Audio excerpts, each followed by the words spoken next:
So it's Wednesday afternoon and we've just finished at work, and I thought it'd be a good chance to talk about lower crow's feet. They're the bane of my life. I've got quite noticeable crow's feet low down and they're a nightmare to get rid of. So I've tried anti-wrinkle treatment a couple of years ago. We used about 13 units each side and it looked good, but it made it a bit flat around that area. So what's the latest thinking on lower crow's feet? How would you get rid of them, and what would you do in my case?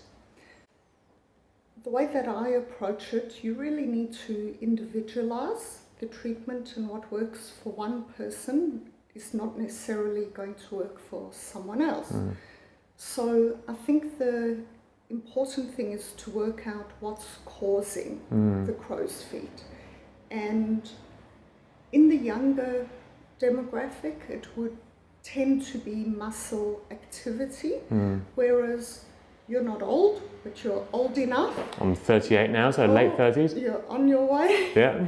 And, you know, looking at you, you actually have a bit of bone volume loss. Yeah. And because the skin doesn't have bone pushing it outwards, when you smile, it actually falls inwards, creating the crow's feet. The other thing, you know, exactly what you're saying, is people don't really appreciate that the crow's feet muscle actually helps to lift the outer part of the cheek. So by locking the muscle there, you get exactly what you've said, flattening of that area of the cheek.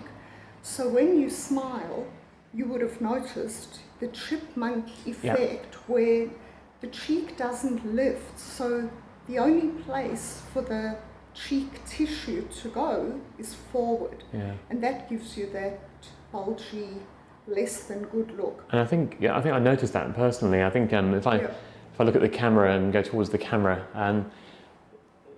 I think it was all flat through there, but then it's abruptly ended, and the cheek just looked a bit cheeky. So how would you treat? So for someone like myself, how would you treat this area then? Well, first of all, what I'd do, if you came to see me, the likelihood is you're a new client, you wouldn't know. No. So most people, in fact all of us, spend our lives looking at selfie cameras and the mirror, and all we're really seeing is ourselves front on.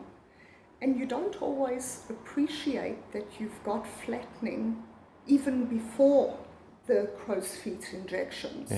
So I like to look at people from like a 45-degree angle, and there you can actually see that, hang on, flattening the crow's feet area will really give you the bulgy cheek below and the flattening on the side. So I think my approach to it would be, first up, I don't inject everyone who walks in the door. And I certainly don't do whatever they ask me to. We have a good discussion about assessing their own individual face, what the options are, and then have a look at whether putting smaller amounts of filler may actually give a really good look, whereas in those certain cases, using actually make you look worse, not better. Thank you. I think I have to book in, and get that done. So I'm looking forward to it.